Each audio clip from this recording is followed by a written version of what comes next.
All right, everyone, and welcome back to the 7th episode of the Grace Notes podcast. I'm Rocky. I'm Josh. And I'm David. This is a podcast where we talk about grace, which is our walk with Jesus Christ. We talk about notes, which are generally things that we're interested in. And finally, we round it out with grace notes. We're all three musicians, and we love talking about all things music. So welcome, everyone. Good to see you guys. How we doing? Yeah, good to see you, too. Yes, you do. It's going really well, yeah. Yeah, it's been a good week. Yeah. It's been a good week so far. And it's only Tuesday for us, but you're listening to this on Friday, everyone, assuming everything went smoothly in the editing process. Which it will. We're calling it. It's happening. It's happening. Totally happening. So we like to start each podcast now with a little bit of the question of the day, a little bit of roundtable discussion to kind of get things warmed up. So Josh, I believe, has this question, and we're just going to talk about it and kind of go from there. Yeah, this question comes from someone who's supported the podcast since episode 1. Shout out to Brock, one of my previous homeschool students. Drying pan, let's go. If you get the reference, if you haven't been here for the rest of it, he you did should mention that reference. He said it's always frying pan or drying pan. He said one or the other. I can't remember. Anyway, his question is, becoming a follower of Christ has convicted me in many ways. For example, now I am tackling a problem I have of bottling up emotions and anxieties that end up spilling out on other people. Any wisdom you can share on my situation, and how has God revealed or convicted you of these things in your life?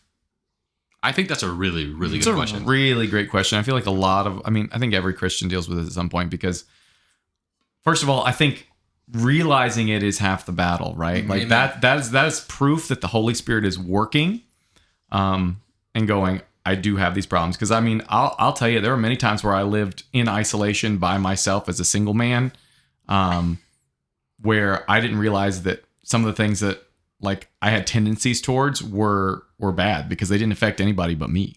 Mm-hmm. Right. And then you start to see how they affect other people. And, you know, we're supposed to live to speak into other people's lives, to be used to bring other people into, the family of God, into just a church family, all as believers. What we do and how the Lord works in us to work through us and other people's lives matters. And it starts with realizing that there are things going on. Mm-hmm. And I think one of the most important things that you have to help alleviate this problem is some community, whether it is people that you're in school with or people that you go to church with. Like David and I are in a D group with 3 other men, and we hold each other accountable. We talk to each other about things that we're going through. And I'm not going to lie to you. Before I was in a group like this, I had the same exact problem of thinking about the things that I'm a busy individual. I have this tendency to think about how busy I am and about all the things that I have going on. And I'm like, there's so much to do and I have to do it all by myself and all these things. But having people to talk to about it has been extremely helpful, because I'm not bottling it up and taking it out on other people, right? Mm-hmm. And also, I think having time in your day to do something like a hobby that's not related to your job. Like for me, I have hobbies that are outside of music. Mm-hmm. And music is a hobby for me and a job. Like I love doing it, but I have to have something outside of it to keep me going. For me, it's video games. I'm a huge geek. So... Or we'll hear about that later from all of us. Yes, we will. We have a lot of things to talk about that. And cooking. I've actually been getting into cooking a lot more recently too. So having something like that to fall back onto is essential, I think. Going off of that, like one thing that I realized probably when I was elementary music teaching about 3 to 4 years ago now, is just like I used to be so just. I've always just told myself I was an introvert, so I didn't talk to people. And then I realized, like, no, I'm not really that way, and I enjoy talking to others, so I just have to make that effort to talk to others. And with that, it just really helped me not have everything just bottled up inside of my head. And it helped me find new friends that I didn't have before. After graduating undergrad, I had to find new friends because they all moved away or I stayed there. and I taught, so I had to find new friends. So I joined the church, and I found friends through there. And then coming here to Athens, the same situation. New friends, got to find a community, and the church is the big place to go for that. And to find that Christian community, as Josh was saying, it's so important to have that. And even if it's just stuff that is in your head, I know it's weird. A lot of people, like, men don't like journaling. I feel like that's a fair statement. No, I don't think I often talk to other men and I'm like, so you journal. Like it's not a frequent topic. Not saying that certain men don't do it. I just don't think it's a frequent thing. The general public, I feel like men don't feel like it's a thing. It's not a first thought for a lot of men. No. And so I personally don't do it, but I think my form of journaling is I put everything that I'm thinking about for the week on my calendar. That's smart. And that's kind of my journaling, because I can just add it to my notes to my calendar and it's all there. And it's not in my head anymore. And that frees up space to where I can talk about these situations with other people. Yep. And not have it talk to God about the situations that are bringing the emotions into my life that I possibly want to bring out to other people that I don't want to bring out to them. Right. So. I was going to say, I've been reading, I think the verse that I chose to memorize this past week was Psalm 139, 11 and 12. And it basically talks about how our darkness, the darkness is not dark to the Lord. Mm-hmm.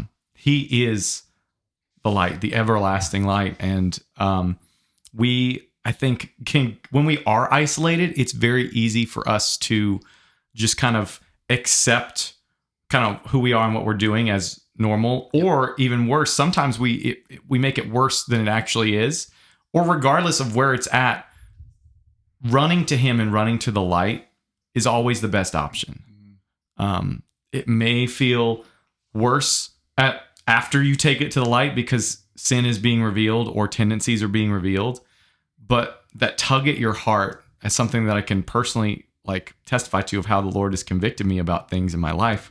That tug that you feel to say something and do something about it and walk towards the Lord and or other people that it involves, it may be scary and have consequences that go with it at first, but it is ultimately better than continuing to live in the dark and to continually, I don't know about you guys, but I've lived in a place in the past where I have, my brain has it's a toxic place to almost think yourself to death.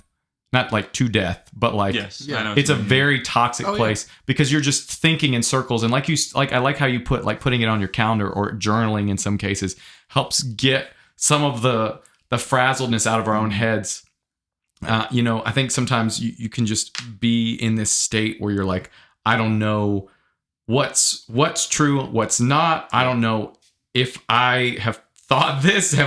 Has this affected other people the way that I think it has? Have I actually? And so, again, the best thing is to take your sin seriously, bring it to the light. Whatever happens because of that happens. And ultimately, the Lord has your best interest at heart, more than any earthly person ever could. And he will work all things together for the good of those who love him. And so go out there, and if you feel convicted, he most often, and I should say, all of what the Lord does is so often through other people. 100%. Right? And not like some random lady in a cloak showed up on the side of the road, but people that you care about, like you talked about community, people talking to you and going, yeah, well, I'm not really sure about that. Or they say something that you haven't even talked about and it just lines up perfectly with whatever's going on. Being in that community helps keep you in check, but also is there to help encourage you and pick you up once you talk about it. And it's not as scary. I think half of that we're going to talk about today with courage. Yep. In the next chapter of Pastor Josh's book. I think the lie that gets told to us is that it's scarier than it actually is to tell people the things, whether it be talk about the gospel or stand up for the right things, or for even to reveal some of the terrible things that we've done. Marriage has been something that has been wonderful in terms of me, and I might have mentioned this last podcast too, like there's so many things that I like, or little things that I had habits of when I was single, that I didn't know would affect anybody else because I've just lived by myself or, lived with my parents and it wasn't a thing. But like Marissa and I are like, we're a team and we're together all the time. And it's so like the blind spots suddenly start to become more apparent. And it's one of the most, it's just part of the sanctification process. Again, marriage is like a small microcosm of what it looks like to, a shadow of pointing to our relationship, the church's relationship to Jesus Christ. And so it's beautiful and it's helped in the sanctification process. I tell Marissa all the time that thank you for letting the Lord work in and through you to help make me a better man. Because she's that empty vessel the Lord works through, points out those things, and I go, oh man, I really am not all the things that I think that I am. And I don't deserve all the things that I have been given. Yeah.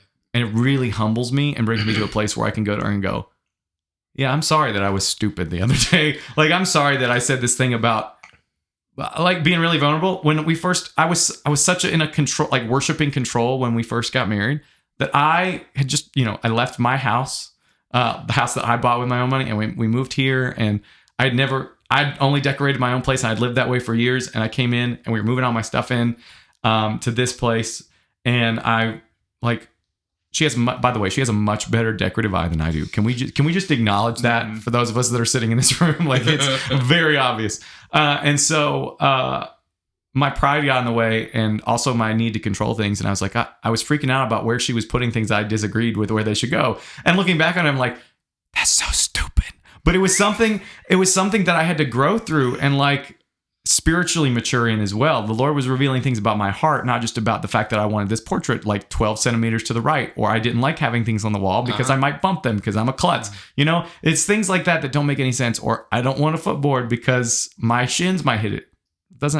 Like things like that. I'm serious. That was a real consideration that we had conversations about. That's a fair concern to have, though. It is, but she's like, it looks better, and it does look better. And I honestly, she even took into consideration how like the bed is made so that I have a lower chance of hitting my shin on it. Oh wow! Yeah. So like she's wonderful and sweet and kind and caring, and the Lord has just used her to reveal those blind spots to me. And so community, and especially once you get married and you find that person, they will help point out those blind spots, and the Lord will use them accordingly if you're in a marriage that is in that covenant relationship with each other, and also the Lord as well as the three strands. So keep being around people that will not just be yes people, but people that will tell you and reveal like their hearts to you, and go through struggles with you and open up.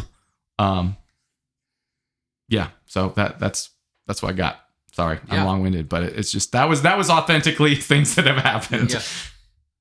So, listeners, if you have a question at any point about anything faith-based or about us, give us a comment. We'd love to answer these questions for you in this part of our podcast. We see them everywhere. YouTube, Spotify. I don't know if Apple does it, but we probably would get those too. Think they do?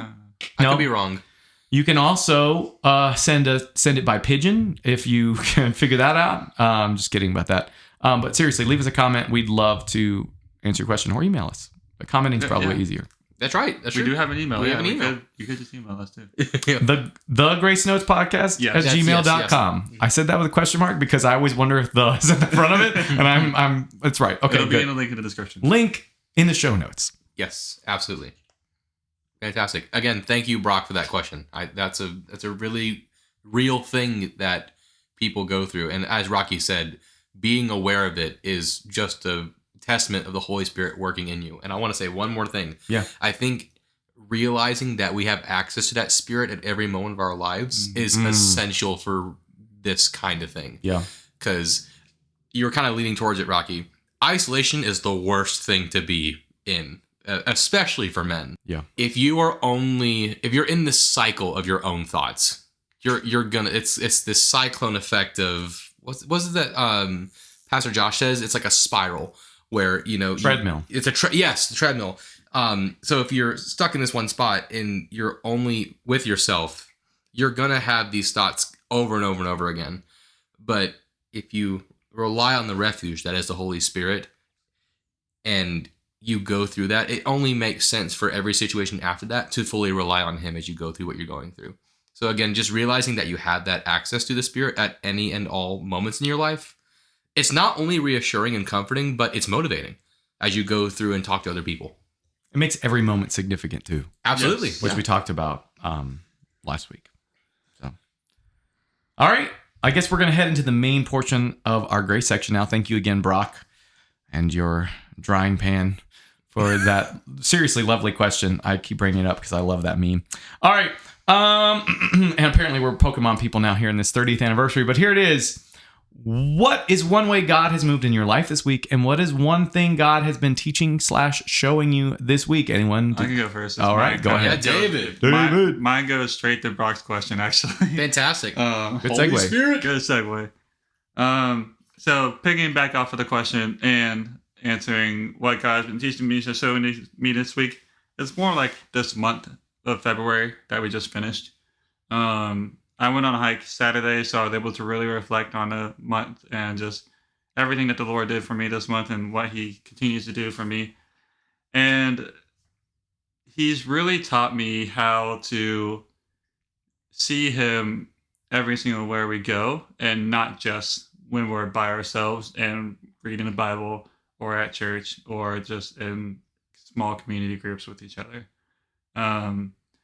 Being able to talk to Him, just like how Josh finished up that section, being able to talk to Him everywhere we are, eyes open, eyes closed. Like if we're in a bad situation, talk to Him first, and then most likely, if you talk to Him long enough, or if you just say, "Hey, God, should I do this?"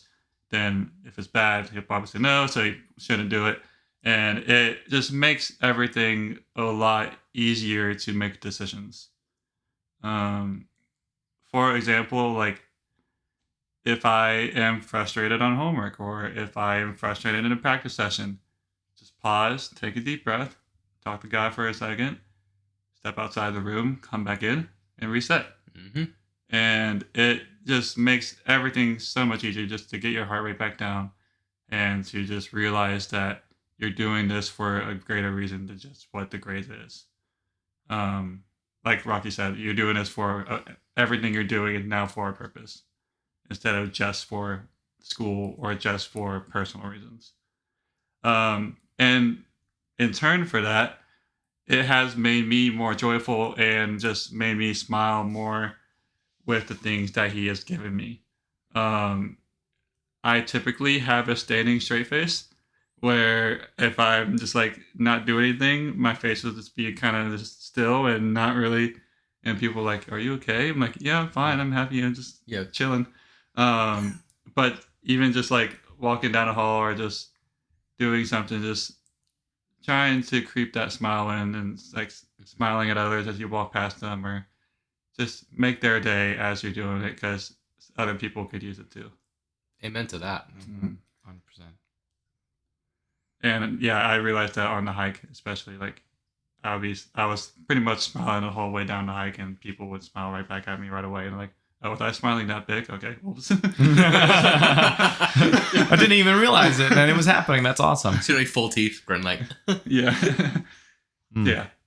That was my two answers. I love that. Okay, cool. I think it's a good springboard into mine because you hit the nail on the head there. I'm going to preface this. I got in a fight with a water hose this week, guys. Did you win? No, a water hose, not a snake. Did I win? Yes and no. I returned it to Walmart and got another one. It's funny. So my thing that the Lord has really been one way He's moved in my life this week is He's been revealing Himself more in the little moments. And like so many times, like I mentioned last week, like being able to get up and go, "Lord, I don't have the strength to get up right now to go to school and teach these kids, but You do. So can You give me the strength? You are my strength. Be my strength right now. That. Give me the patience right now. I don't have the patience for these first graders who have no idea how to sit down and it's March for some reason." Like all of these things that I see, and it is still, obviously, I'm not perfect at going, the Lord is in every moment. I don't think any of us are there. But the part of being active and realizing it and trying to live present-centered lives in every every step of our day. And the fact that I'm starting to see him more and more in moments where I just tried to used to muscle through on my own has been revealing. For example, not only in the classroom, but sometime last weekend? I honestly can't remember what day it was, but I was off from school, and I think it was Saturday. And Marissa was like, "Hey, if you have time, can you like go pick up like a water hose? Because we got like this like spool thing for a new water hose, and the one we were supposed to get from Amazon didn't come and got lost in the mail or something." So I just went and picked out like a good, like one of those nice extension hose, like that kind of like expands. It's not super heavy, and it's like a kind of a cool one to get a little thing and put on it. I come home and I'm like, it's a water hose. It shouldn't take me long to put this together on the cool spool thing. I just call it, rinse out this thing in the back that Marissa needs me to rinse out, and come in. Well, I wish it would have taken 15 minutes. I hooked it up because you got to hook the spigot into the actual like spool thing. And then the spool thing has a thing you plug into the hose, and the hose wraps around it. I'd never done that before. And so I thought I like plugged it in, and I'm like, you can't see this. I'm making a motion as if I'm like pressing the spigot of the sprayer on the hose. Nothing's coming out. I'm like feeling the hose. I'm like, oh no, there's like water going through it. And I'm like, the valve is turned. I'm like looking at it. And I was like, okay, well maybe I accidentally put the water going into the wrong end of the spool. So I'm like, okay, well let's flip that. And so I turn off the water, and because there's so much back pressure because the water had nowhere else to go and come out, it like completely exploded it completely exploded just like everywhere, all over my clothes, all over my pants, like all over everything. And I'm like, I really hope my neighbors, at least like in this alleyway, I hope my neighbors are not looking, because I'm just like, hello, I'm getting drenched. Does anyone have an ark? No. Okay. No. Oh man. And so after unscrewing it after that had stopped and putting it in the wrong direction, it still didn't work. So I had to do that whole thing again where it spewed water. And then I did that like 3 or 4 times, realized that after all of this, here's the hose. And at the very end, you can't see this because it's an audio podcast, but let's just say about 6 inches to a foot from the actual end of the water hose, you can see where the water goes, stops, and it doesn't keep going. And I'm like, what? This is a brand new hose. And I don't know if something had melted together inside, if there was a rock in there, but no water was getting through. So I sat there for a while, and I'm like, I'm massaging. I'm like, you just need to work. I've been doing this for like an hour. It's like getting dark outside.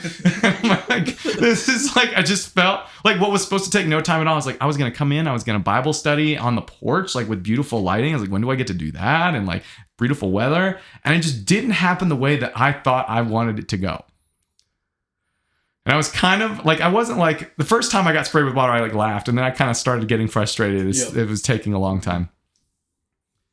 And I came in for a second, and I was like, I could just go back tomorrow. I was like, oh, but this really needs to get done. And the Lord was able to bring me back down, realize just how funny this situation is now to talk about. Go get another return that water hose, get another water hose, a standard water hose, not some fancy one that does all the stretching and all that jazz. A heavy duty normal water hose, and come back and hook it up, and it worked perfectly. And I was like, okay, so Lord, you didn't want me to Bible study on the porch tonight. That's okay. I told Marissa, I was like, I really wanted to get it done. So the next day I was able to go out and Bible study on the porch, and it was beautiful.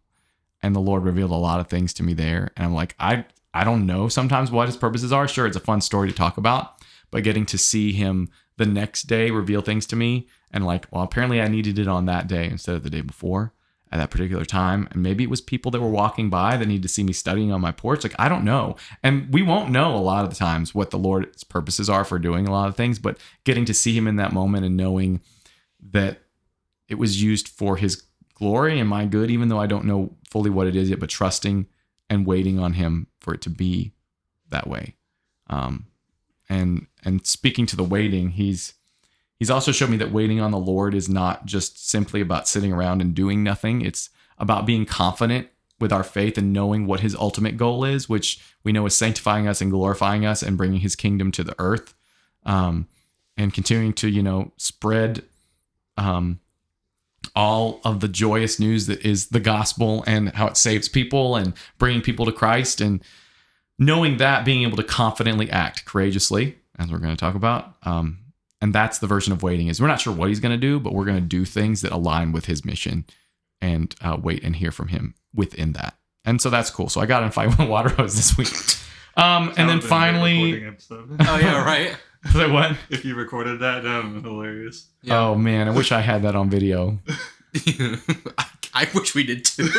Honestly, probably on somebody's Ring doorbell. I'm not gonna lie. I might go ask my neighbors. Do you have this exact timestamp? More things. This is really quick. I've been doing more study, finishing up. This is the last 2 weeks of my Bible in a Year plan. Super excited about not just completing it, but getting to take that knowledge. Revelation. So many cool things I didn't understand about Revelation is like Hebrew literature and letters versus just like prophecy, which is it's an apocalypse, which is a type of Hebrew literature, or letter in this case. And he's been showing me that I'm a coward. More on that later. And in the Kurd section, and the godly community is truly where heaven and earth overlap, being the visible presence of Jesus. And I got to speak to one of my community group people on Friday night. Like we just met for coffee, and it's not someone I usually talk to. We talked for like 4.5 hours. That's awesome. I love those kinds of conversations. And it never felt like, when you go into conversations and you like feel like you're having to like put a lot of energy into it and you like feel exhausted when it's over. And I just felt full afterwards. It was wonderful. Why are you two looking at each other like you put a lot of energy in the conversations with each other? Anyways, they're roommates. No. I'm just kidding. I don't know. So anyways, yeah. Roommates. It was great. No, it was wonderful. And so, godly community. I mean, I saw the visible presence of Jesus in my community group friend, Andrew. Shout out to you, Andrew. The other night. And it was just wonderful. So he's also listening, I imagine. He likes podcasts. So, hey, Andrew, shout out to you. What's up, Andrew? Also, shout out to Chad, since we're thinking about it. Shout out, Chad. Thanks for the comments. Yes, thanks for the comment. We love it. Keep them coming. All right, cool. I guess that leaves me for the grace section. First question, again, just to reiterate, what is one way God moved in your life this week? And this will kind of be a precursor to my notes section, but I wrote that he has been giving me a lot more motivation than I've had recently. Normally, with a very busy schedule like I have this semester, it's very easy for me to get bogged down pretty quickly and not feel as motivated. But he has been giving me this drive that I've not really had at the beginning of the semester. Like I had it, and then I kind of plateaued a little bit. And I feel like I'm on the rise in that motivation, and it's only getting more, or getting greater rather.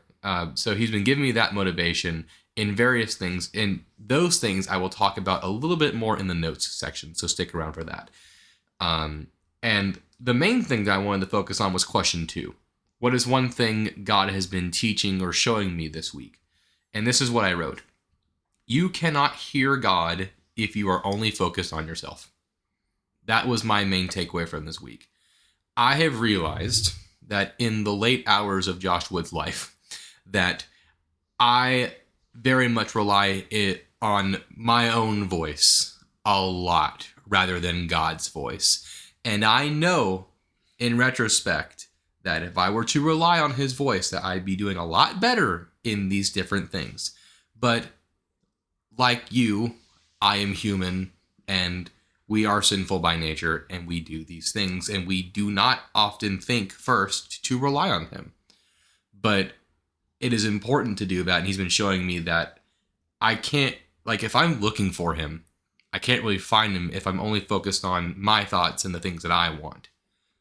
Like you're kind of blinded in that regard, right? So for me, I've been trying to hear him more as I'm seeking out his plan for me more. There's been a lot of things in the past couple of weeks where if I had the choice, I wouldn't have had them happen. And I'm sure many people could agree with that with whatever situations they're going through. But I was actually talking to my girlfriend about this earlier. No matter what the situation is, whether it is the best situation or the worst situation, I'm in firm belief that God puts us in those situations to learn something or to prepare us for something that he is planning for us later. And there were a lot of situations within the past couple weeks where I was like, well, I would love for that to have not have happened. But I always think, like, what if it didn't? Like, something else worse could have happened. So trying to hear him instead of focusing on just myself. That's what he's been showing me this week, is my tendency to fall back on myself. And he's also been showing me that I cannot fully rely on myself. I just can't do it. No matter how strong I think I am, no matter how many things I think I can hold, I can't do it all the time. I just can't do it. So he's been showing me the stable foundation that is him. That was my answer to question 2. Perfect.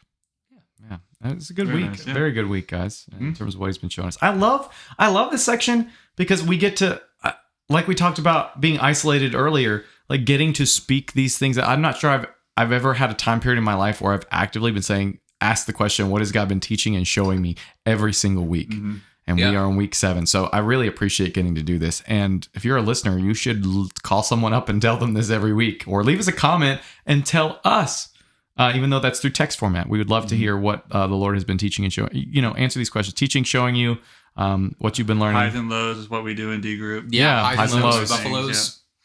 Yeah, absolutely. Wild Wings. Because the sorry, that's where my brain went. Yeah. They were all No, negative. but the goal of this podcast, is for us to, like Rocky was saying, be vessels for the word that is the gospel. So if there's any way in which that's moving in your life, we would love to hear about it and share it on the podcast. Absolutely. I'm sorry for making so many jokes, guys. I am making it more about me. I fully acknowledge that. I have to stop. I can blame it on the caffeine that we had before this, but We had tea. yeah, we had a little bit of English breakfast tea It was so good, though. dinner. For dinner. for dinner. That's all we had. It's straight to our systems. Just jittery. tea. No food, no protein, just tea. Absolutely. We're on that full tea diet. We may go to other letters of the alphabet. Okay, sorry. You see, now my brain works in puns, and here we are. So I'm going to stop. But yeah, I think I could really, really be down to show Josh a magic trick right now. Oh, okay. Sure, let's do it. All right, okay, you ready? Yep. All right. So what am I doing? Am I picking a card or? Yeah. Okay. Is this your card? I guess it is. What? Well, actually, no, it's not. Oh, this is a 7 of clubs. Yeah. So did you want? Book club, welcome to book club. Of course. Oh yes, course I wanted book that's club. the There book we club. go. Yes. Yeah. Okay. Yeah. So if you're new here, welcome to book club. We do some crazy way to get into it every week. If you have ideas, send them in. Send them in. We literally thought of this Please. sitting in the car We're running out of on ideas. last Sunday. It's only bet 2. So Exactly. so many things you can do with club, and we'll probably make a golf joke next. Just be ready for that. Oh, don't spoil it. Yeah, you're right. Who knows? Maybe Who we'll knows? we'll have to keep you in suspense. But this is a section where we are currently going through Pastor Josh's new book, The Man for the Day. And it's been wonderful and looking at the life of Elijah. And of course, we're going to keep this segment going as we continue on with our episodes once we finish Pastor Josh's book. But for right now, we're going a chapter a week. We're talking about things that have interested us. And we've named each episode after the title of one of the chapters that we're going through. So this week is Courage.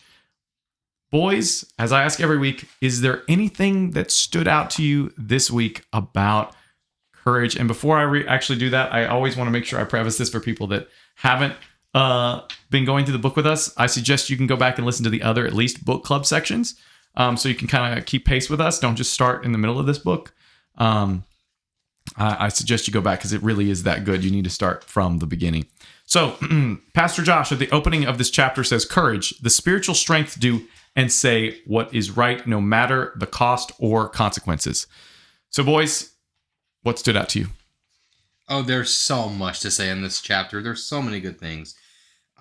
This idea of courage versus cowardice. Mm-hmm. We hear the word coward, and he talks about this somewhere. I'm blanking where. But we hear the word coward, or if we're called a coward, we're automatically cringing a little bit. We have some negative reaction to that word. And realistically speaking, that's a good thing because that's something we're trying to strive away from. In page 62, Josh writes, courage is not an option. Cowardice is not a choice. Men of God are courageous. Cowards are listed among the sorcerers and idolaters. When you phrase it that way, I want to be the most courageous man out there.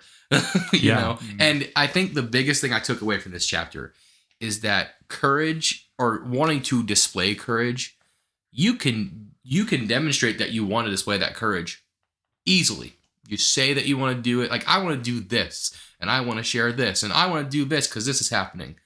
But are you doing the things to actually back that up?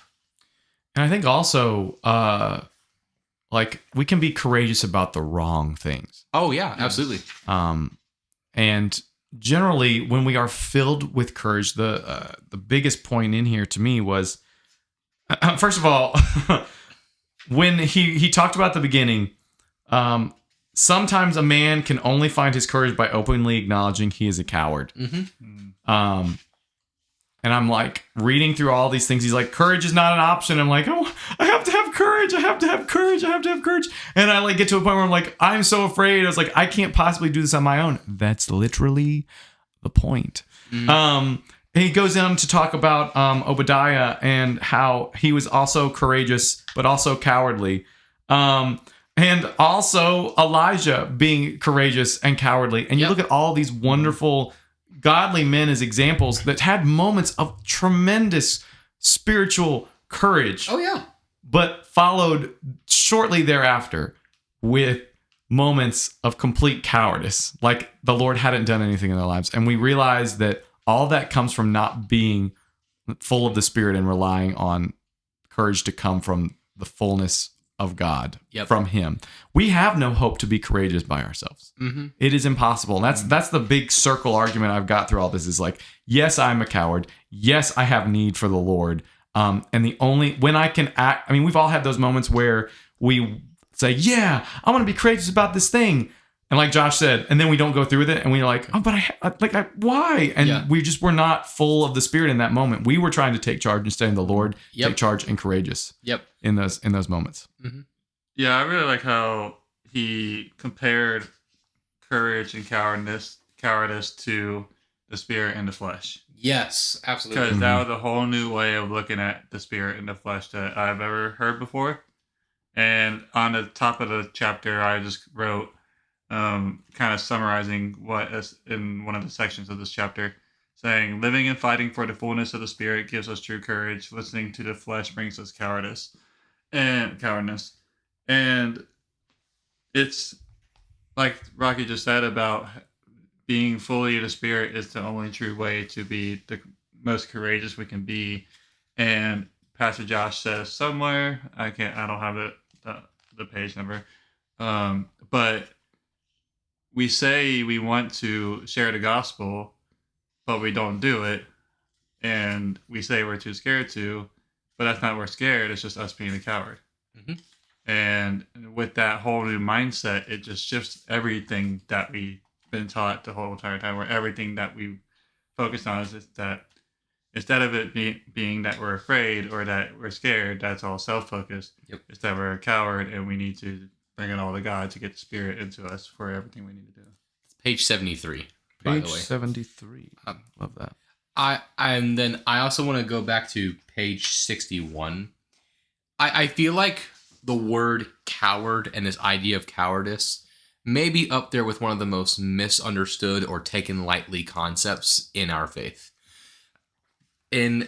On page 61, Pastor Josh talks about Revelation 21:8, where it says that it contains like one of those lists of all the people who will not enter the kingdom of God.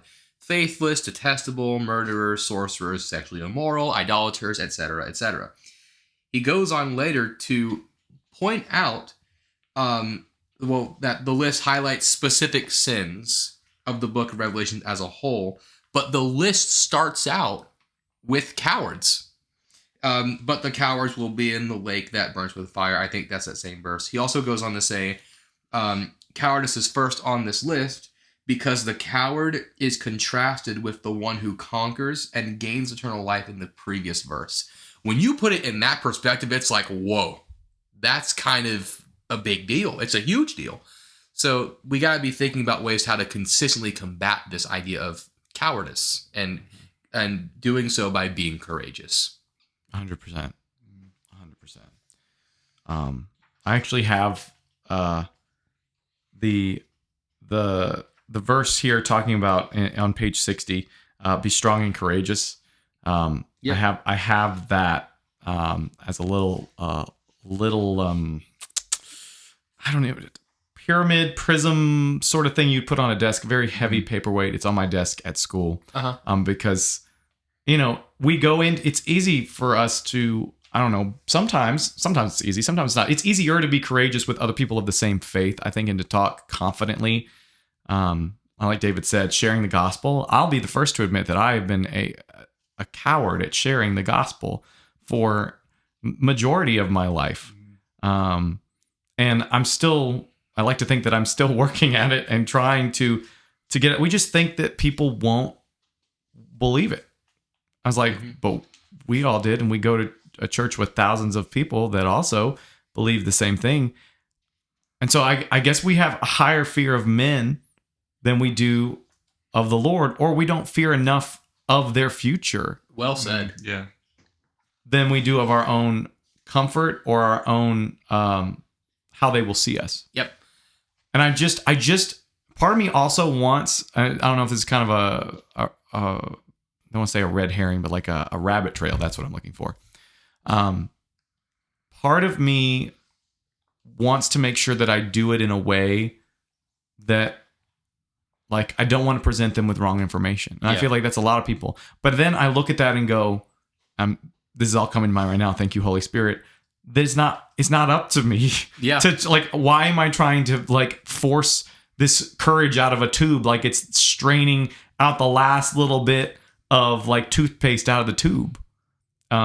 It's all the Lord to use me to say the right things to the right people at the right time. I just have to listen. And I want to talk about this with my coworkers. I guess I just freeze and I don't know how, or maybe the opportunity hasn't presented itself yet. Every moment is significant. Again, that's just where I'm at. I want to be courageous and step out of my cowardice and stop thinking about me and my reputation. The question, and for me, I don't know. I'm not trying to make excuses. It's hard in the school system a lot of times. There's so many students I look at and go, you need Jesus.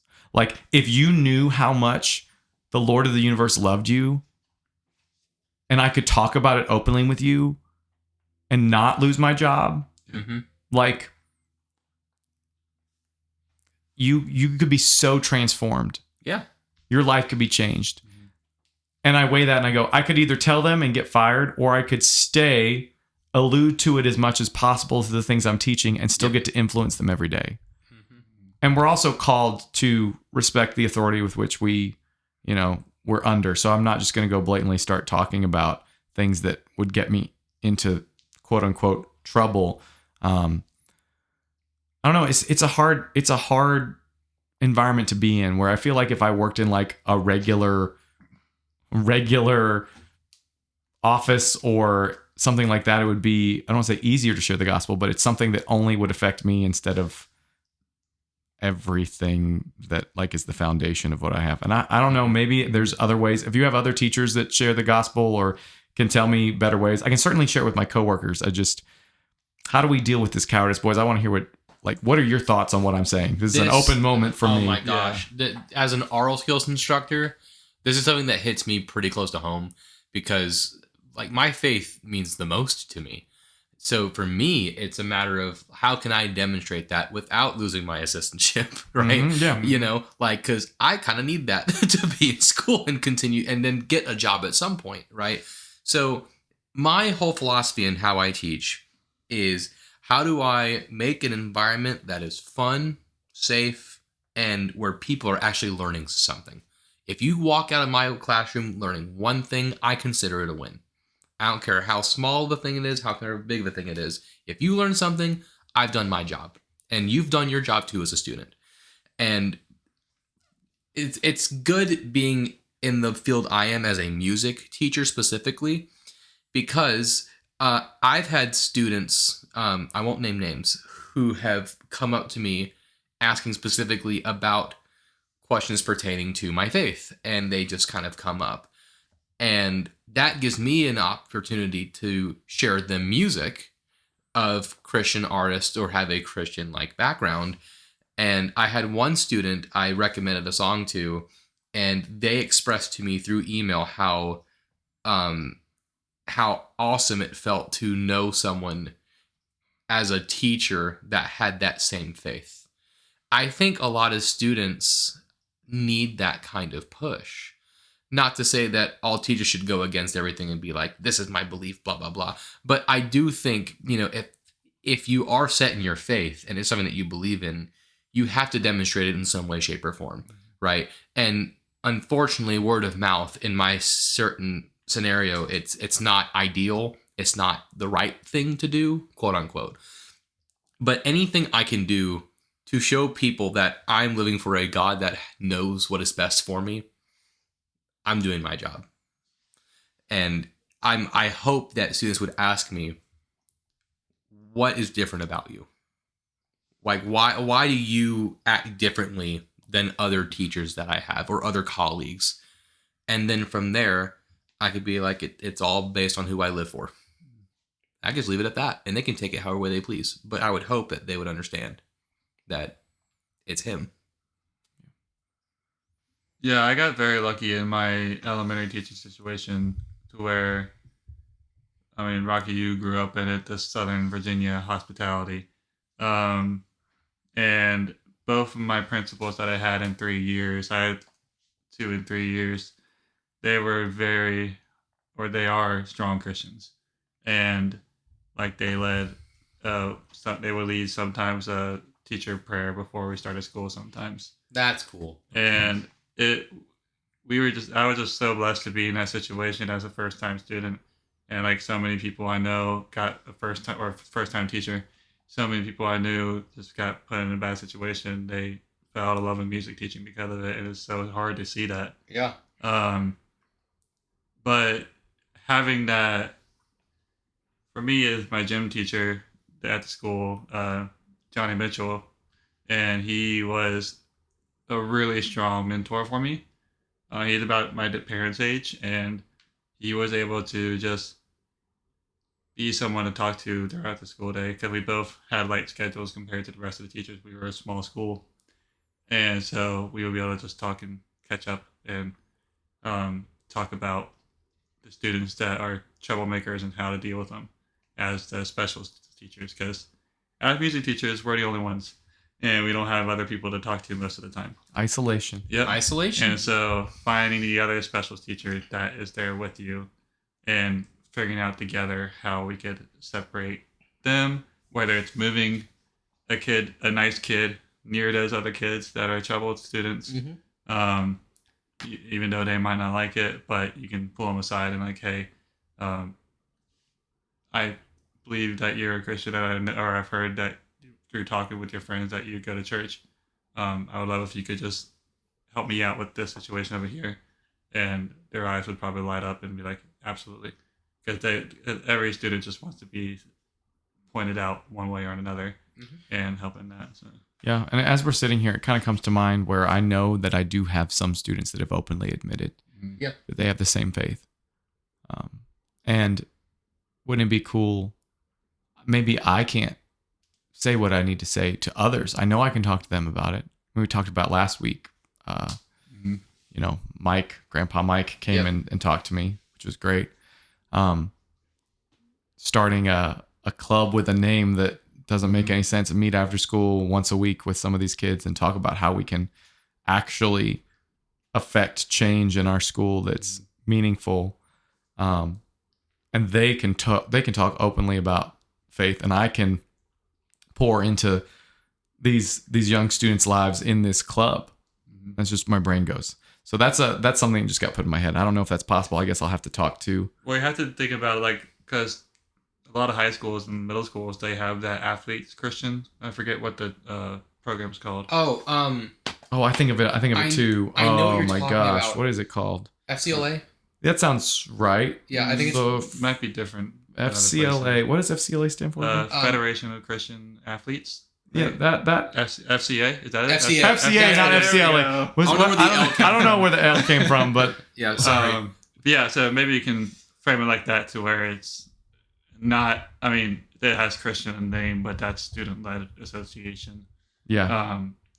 And you can maybe not have Christian in the name, but you could have it student-led, and that the students want to be a part of it. And it's not something I would take pay for either. You would just be the facilitator. Yep, you would just be the facilitator. Yeah, that could be something. We got some 5th graders that I think would be ready for that, and I might approach them and ask. This is good. This is good. Yeah. Thank you, Holy Spirit. Thank you, guys. Yes. Yes. Can I mention another thing? Yeah. On this chapter, starting on page 70, Pastor Josh really dives into this definition of courage and the importance of it being a spiritual strength. Mm-hmm. And he writes in that same page, we are not looking for courage that we muster up by an act of the will, but courage that is a real manifestation of the power of the Spirit of God in us. When we choose to sow to the Spirit, we will inherit life, which will manifest itself in courage. When we sow to the flesh, we will not only reap spiritual death, but the manifestation of that spiritual death, which is cowardice, which goes right back to what David was talking about this idea of this battle between the spirit and the flesh. Mm-hmm. Like it's such a real battle that matters. It is about it's our eternal life at stake in this battle. It is a war that we are all fighting, whether we're aware of it or not, and we have to act on it. Yeah. It is a must. And even if you're a born again Christian, if you are saved and you have said, I'm going to trust and follow Jesus, and you know your eternity is secure, we all still struggle on this side of heaven. So the fullness of life that you have, the fullness you can experience here, is still can be hindered by so many things that get in the way if we're not seeking the spiritual strength to do and say what is right in that courage versus the flesh. Pastor Josh says that on 71 with courage is weak when the spirit is weak, and courage is strong when the spirit is strong. Yep. And so the only way for us to have courage is to do our own Bible study and to continue to grow and talking to the Lord every single day. Mm-hmm. Yep, it's such a motivating text. And he ties in previous chapters into the end of this chapter, page 74. He says, let us, by God's grace, acknowledge that we don't want to be cowards. Let us hate cowardice with every ounce of our being. Allow that to move us toward becoming the men of God. The men God has called us to be. That's direction right there. Like it's clear as day. Like all of these different things that he's talking about, it's not just you have to have this one thing. Like, they all work together for us to be the men that we're supposed to be. It's literally like learning math. Yes. So that you like the last thing helps you do the next thing that helps you do the next thing. But if you didn't know that thing, you couldn't do the next thing. So you have to, it's like if you miss a day, you're like, I don't know how to do division because I never learned multiplication. It doesn't work. Yep. This idea of, being aware of where your weaknesses are, that seems to be really important to build what this courage is. Where does he say it? I think he says it. If we want to be, this is on page 74. If we want to be strong and courageous, we must first acknowledge that we are weak and cowardly, at least in some areas of our lives. And there, at that place of weakness, God will begin to work by the power of his Spirit to make us into the man he wants us to be and we long to be, because he can. Nothing else can do that. There's nothing else. It's only him. And if you think you can find it anywhere else, you're wrong. You just are, and it's just. And that's not us being narrow-minded. No, it's living life and knowing that is true. Everything else will change. There's nothing else you can rely on. Your kids, your spouse, your parents, everything, your job, your hobbies, everything, your health, everything will eventually pass away. But there's one thing that won't. Yep.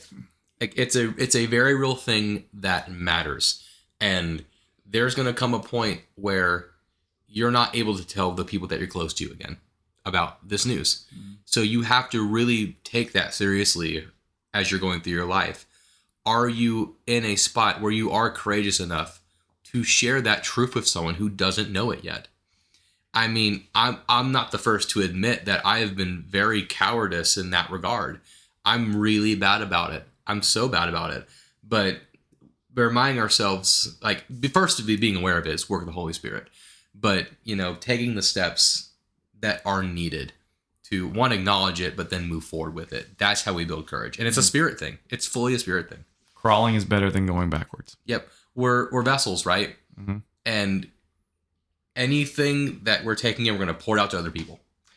Could you read that section about being in the weakness section again? I thought I had it on my page, but I want you to read it again because I have something that goes along with that. If we want to be strong and courageous, we must first acknowledge that we are weak and cowardly, or at least in some areas of our lives. And there, at that place of weakness, God will begin to work by the power of His Spirit to make us into the man He wants us to be and we long to be.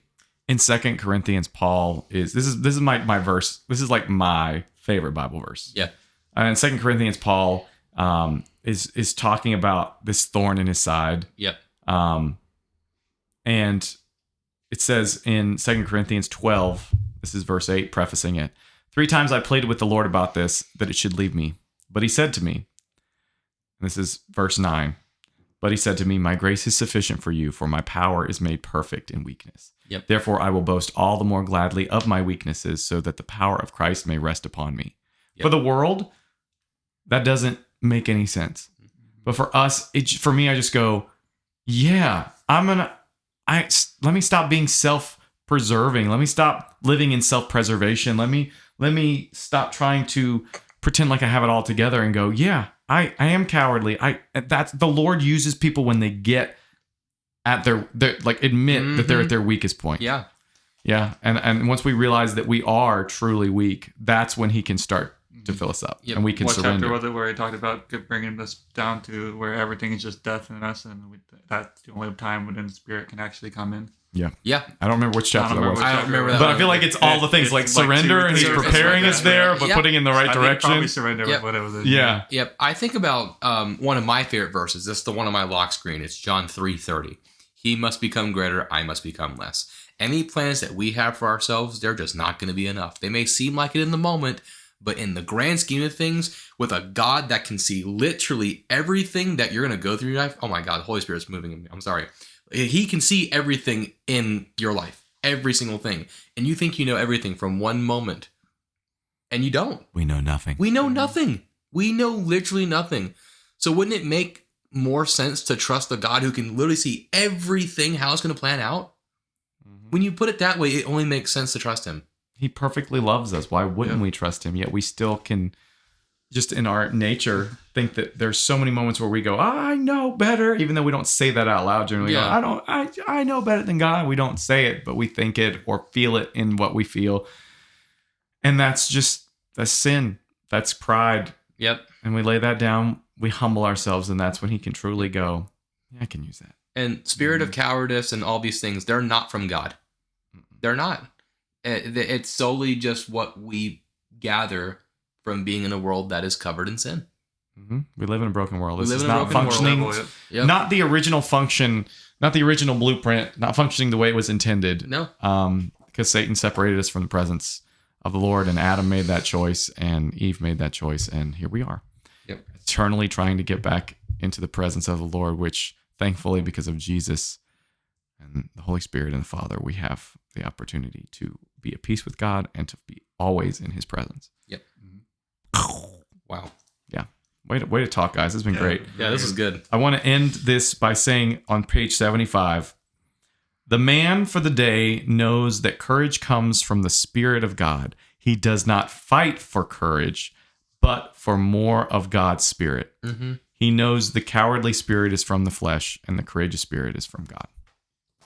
I think that's a perfect way to end. I agree. This chapter. Guys, this has been great.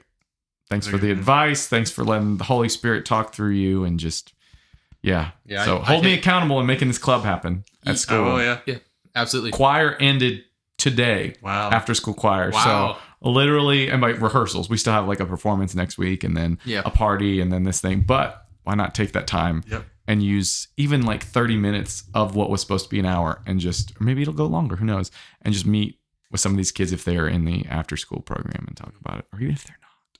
Yeah. So, all right.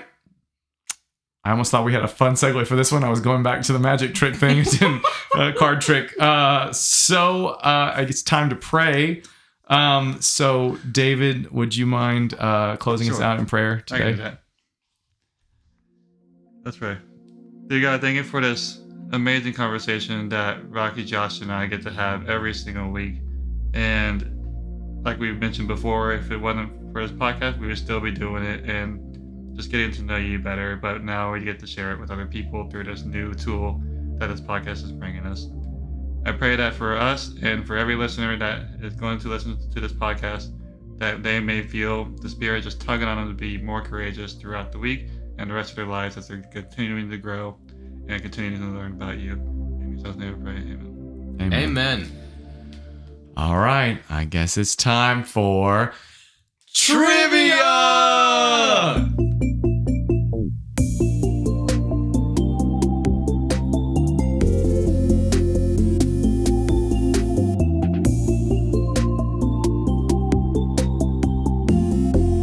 All right, I'm nervous.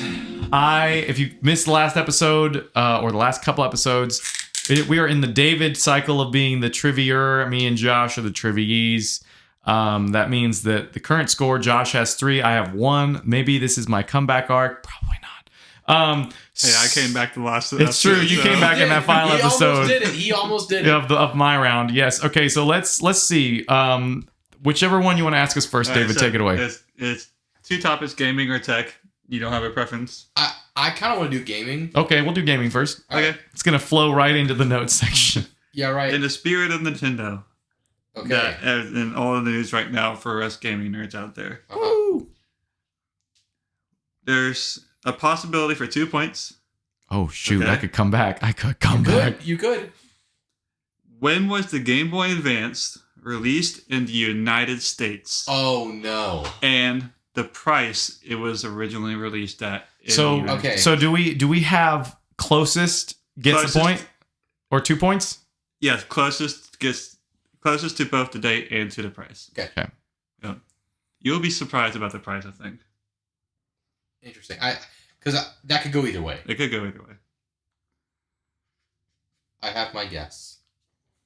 Do I feel confident in it? Kind of. But I have an idea. The Game Boy Advance. Oh, I think I got this. I think I have this locked up. I remember. I think I spent my own allowance on this. I think I did. Cool. I got my answer. No, I'm second guessing. That's fine. It's okay. Josh can just take more lead. I have nothing to lose. Hey, Everything to I can be very wrong. That's why we do this. I'm gonna be courageous, and we're gonna think about this. And the answers will be at the end as always. We'll be right back after this break.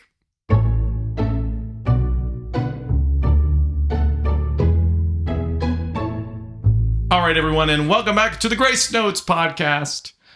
It's time for the notes section, which means this is about to get unhinged in terms of all the things we're excited about. So many things. I've been forewarned by many because I update. We have a show notes section. It's a Google Doc. We update it, and like I got in there. I try not to look too much at what the boys are doing, or I forget. Probably more of both.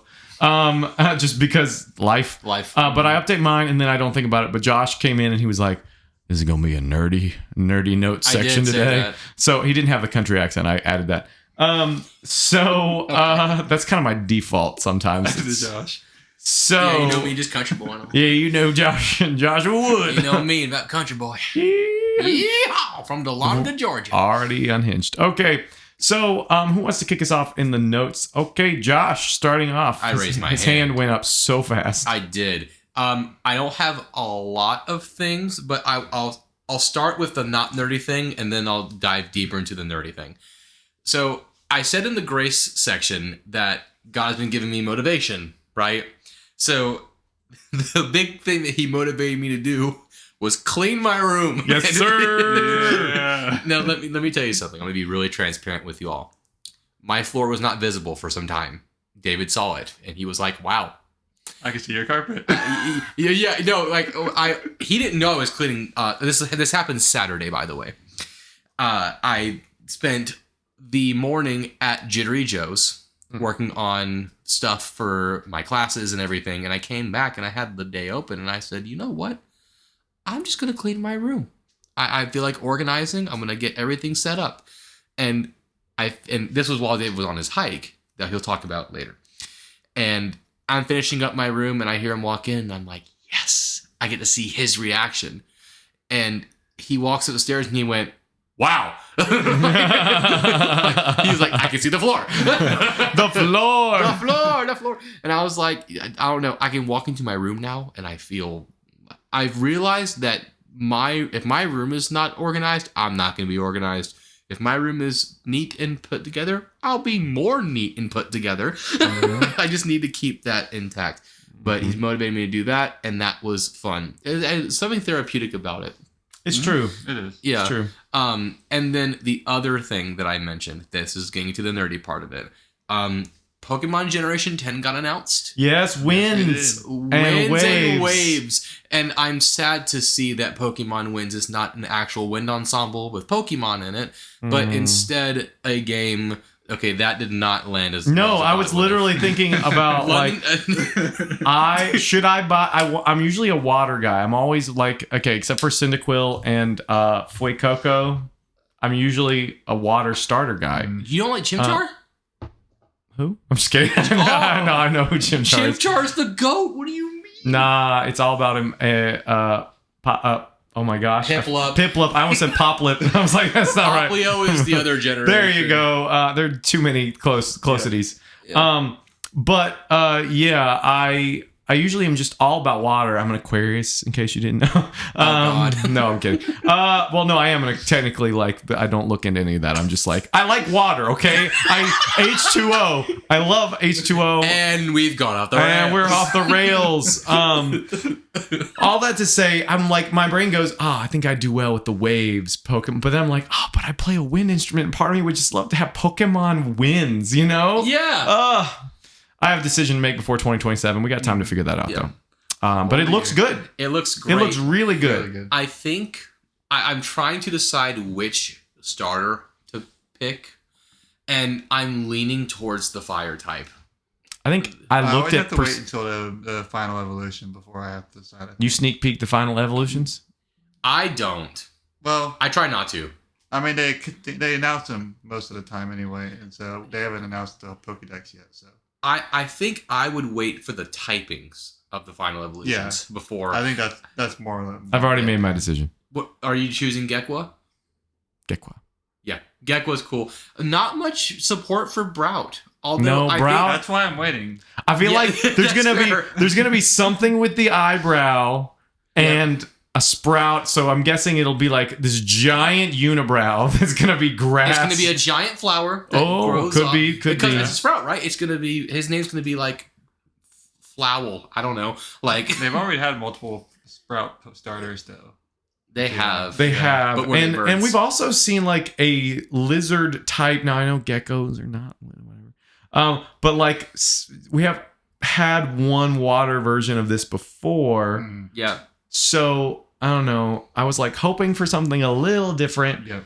I think people love the fire starter. I think I've seen every poll ever and people are really excited about it. Yep. I have fire, then water, then grass. That's my ranking top to bottom. I feel like that's just everybody, every generation. Here's the No, that's not necessarily true. I don't know about That's not necessarily true. Generation 2. Generation 2. Yeah. Bayleaf is way at the bottom of that list. Yes, and Totodile, Cyndaquil is number 1. 100%. Cyndaquil wins that. Although I did pick Totodile, so I have a soft spot for Totodile. He was my first ever Pokemon starter, period. Oh.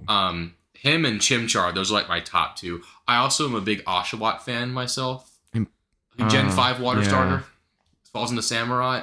That's right. Samurai was dope. Snivy. Empoleon. What a nice. Empoleon is a good Pokemon. Great mon. I see a lot of support for Sceptile. I love Sceptile. Sceptile's great. Good support. Yeah. Trico. Yeah, Trico's awesome. You realize we've had 30 starters at this point? That's for 30 years of Pokemon. I've never thought about that. 30 starters, 30 years. 10 generations. Yeah, there were some generations that were better than others. I think, like, what are y'all's least favorite starters? Can we have multiple or just one? If you could pick one, my first thought was Chespin. Who? Exactly. Exactly. No one knows who it is. My memory is not like Josh's. I can't just remember every single name like that. I think it's generation. I want to say 6, but I could be wrong. It's the same gen as I want to say Fennekin and Froakie. That could be wrong. Someone can fact check me on that. Is it Gen 6 or Gen 7? Which one? Chespin. Chespin. I thought it was Gen 6. Is Gen 6. Okay, cool. Yep. Got it. Nice. Yeah, I don't know. I feel like my least favorite starter ever, period. Yeah, I don't know. It's a tough question. I feel like because I didn't really get into the black and white game series, probably Snivy. Snivy's a, yeah, I think. I mean, I didn't really get into that generation as a whole. I think Snivy. I think it's gotta be. I think Chespin is like low key. Like yeah. That and what was it? What was the other name for the other new grass one? Brout. I think Brout and Chespin are kind of there. I'm not gonna lie. We gotta wait for Brout though, because Brout could evolve into this really crazy whatever. Grass fighting. I want to pose this question: what subtypings do you think their final evolutions are gonna have? I have a thought that the fire starter is going to be Fire Fairy. That's my initial thought. It's a Pomeranian. It's got like a more happy vibe to it. I think it's going to be Fire. Do you think Fairy. it will be more important question? Do you think its final evolution will be on 2 legs or 4? Oh my gosh. Oh god, it might be on like 3. I don't know. I don't know. It might grow legs. Who knows? Like they all do that. They all get the standing at some point. They've all been upset. The most recent one. Because with what was the name of the one that everybody liked? Litten? When Litten evolved. Yeah, Incineroar. Yeah, I'm like, dude, why did we go onto 2? And it happened with so many. So, but when the Fuecoco's final evolution is all on 4. Skeledirge is all 4. And so people are hoping that this one stays on all 4. What I do like Skeledirge a lot. Who else was in that generation? It was Fuecoco, Quaxley, and the Sprigatito, which I found out is based off of the Spanish word gatito, meaning kitten. Yes. Huh. Life, and I learned that teaching a Spanish song for elementary music, and I was like, I had Spanish kids in the class that could help me out that were bilingual and could speak, but I was like, oh my gosh, that's why the Pokemon's name is Sprigatito, as in grass kitten. Oh my gosh. Yeah. And the evolved form is like the word for cat. So the more you know. Pokemon does their research. They do. English translations anyway. I think the fire type is going to be Fire Fairy. I think the grass type, it's kind of a toss-up. What if we get our first grass flying? That's probably what it's probably going to be. Grass flying. The first one. And then, I don't know, water's kind of a toss-up. I think water's going to be, it could be water ghost. Water ghost. Well, maybe. it's not really looking ghosty. The eyes look weird. Could be water psychic. Ooh, that's a good pull, actually. That'd be dope. Yeah, that's a good pull. I feel like Water Fairy would be too much. Yeah. They already have a Water Fairy, too. They have a Primarina. I think it'll be Water Dark, Water Psychic, or Water Ghost. I think that's I like Water Psychic the most. I think that's probably the more likely option. Yeah. Wow, this really took a turn in this section around the... So, yes, Pokemon Gen 10 things, and I put in all caps cleaning. Those are the things I'm excited for. Also, one more thing that I didn't put in the notes. I have been doing this thing where I do a 1-second video for every day of the year. And I got to watch back the video yesterday, and it's really fun to watch. And I get to actually see like, oh yeah, I remember these little moments that I had. A lot of them have David in them. A lot of them. Roommates. We're roommates. He said, why? I wonder why. I said, I wonder why, yeah. And a lot of them are Rocky as well, because Grace knows. Wait, what? Yeah, right. So that's my notes. Who's next? I don't mind hopping in. Go ahead. All right. So speaking of, it's so funny that we all 3 of us have Pokemon of some kind on this list. I love it. I am very excited about Pokopia launching this week in a few days. At the time of you're hearing this, it's already out. Yep. As well as Marathon, which is Bungie's new game. Bungie created the Halo franchise and the Destiny franchise, and they're releasing a new extraction shooter where you kind of pop in. I was showing Josh before we started. Yes. You pop in, you get stuff, and whatever you're able to escape with, you keep, and you can reuse. And it's less about like, I don't know. I had a lot of fun playing with my good friend Andrew. We marched cadets together. He popped on the other day during the server slam. It was so much fun just because I think if I was playing by myself, it'd be boring. But because we were just goofing off and trying to get out before we all died, it was a lot of good fun. And the art style is really neat too. So I might pick that up. But I have already pre-ordered Pokopia because it's gotten some really great reviews. I think it's going to be one of, if not the best Pokemon spinoff. Yep. And it just looks pretty. It looks like it's got a good story. It's got so many elements of great games we love already. Yep. So I'm really excited about that. I'm also currently playing through Pokemon Violet on Switch 2 because I waited until I could actually have a stable frame rate. And I am also still haven't beaten Donkey Kong Bonanza. And I also bought Pokemon Leaf Green, so I'll eventually pop into that. So this is like March is like Pokemon month. Yep. I'm pretty sure it's going to extend all the way into the summer, knowing my schedule. But I'm excited about it. And with Pokopia too, that game initially with the announcement was very mixed. Yeah, I was like, I'm not going to buy this game. A lot of people were. And it seems like, I mean, I haven't seen recent reviews, but it seems like people are like really liking it. It's hyped, and like there are people that like it's got a really high meta.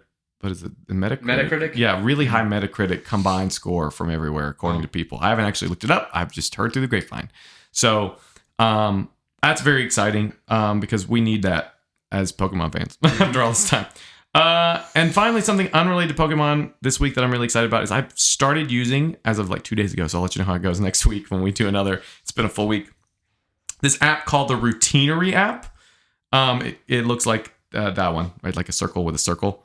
A circle with a circle. It's yellow. You can't tell because all my icons are like the clear kind. I know who does the clear thing on iOS 26. That's why Crazy people, that too. Also, it makes it harder to tell which app is which, so I have to think before I open an app. It's a double-edged sword there. So what's cool about Routinery is I can go in and I can set like a time limit for like my morning routine. I waste so much time doing things in the morning that I didn't mean to do. So it's almost like I have a mini drill sergeant, not that it actually yells at me, to do all the things that I need to do. So like in the order, so I know exactly how much time it's going to take up. And then I press next to the next one every time. It's like, okay, now you need to go get your clothes. Okay, now you need to take a shower. Okay, now you need to eat breakfast. And here's your time limit. Okay, now you need to do this. So it worked great this morning. Getting to school, and I woke up and it wasn't a big deal. And it's like, time to wake up, take a deep breath. Okay, time to go feed the cats. Time to go do this. And then time to do this and get out the door. So I've been enjoying it for keeping me on track for just getting out of the house in the morning super early. And I'm trying to go to bed a little bit earlier too. And enough time to at least probably get around 8 to 7 hours of sleep. So that has been helpful. So Routinery, I'm excited to keep trying it, and I'll let you guys know more next week. But so far, cool. Hopefully I don't hate it in the next week. Yeah. Yes, Josh. I forgot to mention one more thing in my notes. David has reintroduced me to Rocket League. Oh. And I realize how bad I am at Rocket League. But he has been really good at teaching me how to play it. We played a couple of games together, and he quite literally carried me through every single one of them. But yeah, David's kind of a legend in case you didn't know. I kind of have 980 hours built into the game. Yeah, he's kind of a beast. I forgot how long that game has been around for. It's been around for a while. I played it for about 5 or 6 years in undergrad. Anyway, that's all I had to say. Yeah, so no, it was a lot of time. I have similar hours, maybe not into the 900s, but into like the 500s in Destiny 2 since 2017. So yeah, and then the about only game that I have that much. Combine that with Breath of the Wild, yeah, it's probably about the same as your Rocket League. So yeah, so I put Pokemon as well. For me specifically, they hinted in the Nintendo Direct, the Pokemon Direct on Friday, which is why we're all talking about it. They hinted about the Pokemon trading card game coming to the Switch. That's right. They did. The original Pokemon trading card game that was released for the Game Boy, the flipping one. The flip one goes up and down. And it is one of the greatest unspoken Pokemon games that not many people know about. And I had no idea that I missed that. it's honestly difficult to beat. I don't think I've beaten it all the way through, but it's just the Pokemon trading card game, the full of it in a game, and it goes through gyms, and you have to beat gyms and all that stuff, and you have to like go to different territories and beat the gyms, and you're building your own Pokemon deck, and it's so much fun. And it is like a 5-second clip that they showed in the direct, and it didn't have mobile or it didn't have Pocket that Josh is pulling up on his phone right now. Yep, he reminded me I need to open my packs. It didn't have the Pocket underneath it like you would think with the Pocket Edition. It just had Pokemon trading card game. Be interesting to see what comes out of that. You think they would have made a bigger deal if Yeah. Yep. So, but anyway, Fire Red, I just restarted it. I saw he sent those messages, and I was like, I have not booted it up and played any yet. I'm like, I feel like this is a sacred moment because you can only do it one time because there's no multiple save files. Got it this morning. Picked Bulbasaur as my starter. Bulbasaur? I thought you picked Squirtle. Squirtle, sorry. Wow. Wow. Yeah, I think we're all picking Squirtle. Yeah, we're Squirtle fans. It helps with the Viridian Forest a lot. I also just pulled a pack on the TCG mobile app. I pulled a art rare. Whoa! Now. Got the full art Wooper, Paldean Wooper card. I have to, you know how to say that? Whoop whoop whoop whoop. Oh god. Yeah, sorry. I think we were talking about grass Pokemon for so much that I thought. Then we went Bulbasaur. Yeah. Anyway, also Josh mentioned it briefly but I did earlier about my hike I did. Hiking is one of my passions. It's what I did all the time in Virginia. My hiking partner back in Virginia now, he lives in Maryland with his wife, Trevor. Listening, Trevor, hello. Hi, Trevor. They both know What's Trevor, up, Trevor briefly. And so we went everywhere together for hikes, and I'm just continuing it, and it's so much fun. Solo hiking is the best. If you haven't done it, I encourage it. It's really, really good. It can be scary at first, but to share your location with people you know that really well, and you'll be fine. Unless there's no service. Well, yeah, but in this case, Compass app on your Apple Watch, in please. this case, there were a ton of people at the location, so I was fun.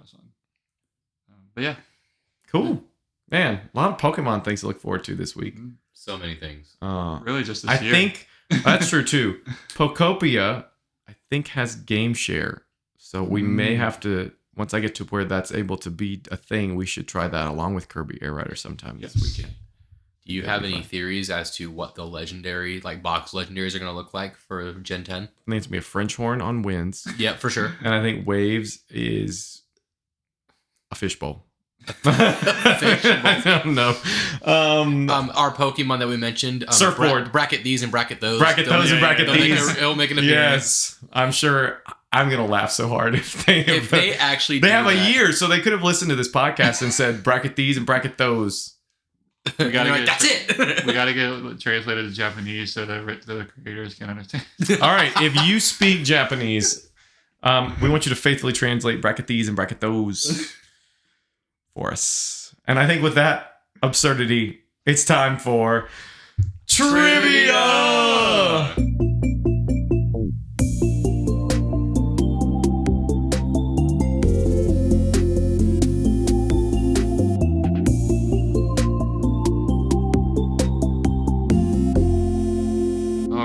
Question 2 is a tech-related question, which Rocky gave a few of those. Yes. Let's do it. Now, this also ties into some tech news this week that's coming out this week. Oh, no. Well, Apple's having their announcement this week of all the stuff Apple coming out in the next few months or later this year. Okay. And it just sparked me to ask this question. Which organization sued Apple to standardize USB-C, making Apple change their devices over to USB-C, which we have today? Do we have to get the name exactly right? Or yes. Okay, so it's a complicated name. It's not a complicated name at all. No. What was the read of the question one more time? Which worldwide organization sued Apple to standardize USB-C before we had Lightning ports? Which federation / organization sued Apple to standardize the USB-C that every device in Apple now has? I have like 2 or 3 guesses. Okay, I think I got it. It happened recently. Yeah, that's why I was like, It happened recently. it's really the Well, reason I waited to upgrade my iPhone. A hint is that the deadline for Apple to finish all their products is this summer. Okay. Then Which they've already done at this point. I may be off then. I'm just going to make a guess. Can I tell Josh when it started? Yes. Yeah, when did it start? iPhone 15 era. Don't you have a 15? Yeah. Yeah, me too. Yeah, I don't. Yeah. I'm going to make a guess. I don't think it's right, but I'll make a guess. All right. We'll be as always. Answers will be at the end. Sorry, I just had to rewind that VHS tape. We'll be right back after this break. Pokemon. Gotta catch 'em all.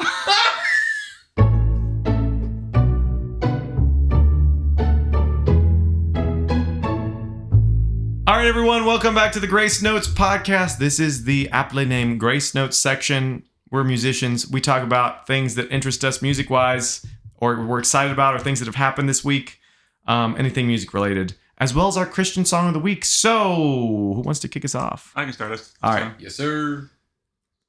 So, last week I hinted something about the brass band happening, and I am a month away from performing a solo with the brass band. It'll be April 9th at the Spring Brass Band concert, and I am doing a xylophone solo. A mixture of ragtime meets march meets brass band and xylophone solo. And it's at 160 BPM, and it's pretty much 16 notes the whole way through. So, once I memorize it, which I did this week, it'll be easier to speed up over time. I just got to take it slower over time.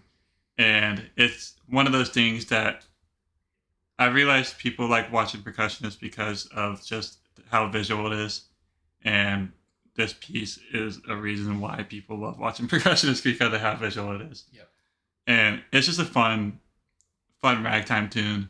And I grew up playing ragtime piano, and it's bringing both of my worlds together at the professional level. And so it's really, really cool.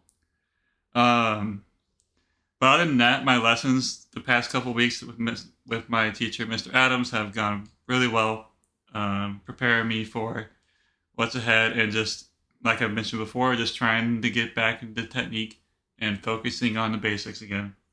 And he is hammering in my head every single week to practice slower and not speed up too fast. Because I have a piano background, I am a decent sight reader when it comes to percussion music, and when it comes to mallet stuff. It's one of my strong suits, and Mr. Adams knows that. And he told me to forget that I'm a good sight reader. Every single time I go into practice, just forget that I am, and just go at 50 BPM like you can't read music at all. Yep. And just make sure you get all the notes correctly first try. Like, I'll go into a lesson and I'll play a wrong note. Like, is that a flat? Yes. And it was a legend line. I didn't see it.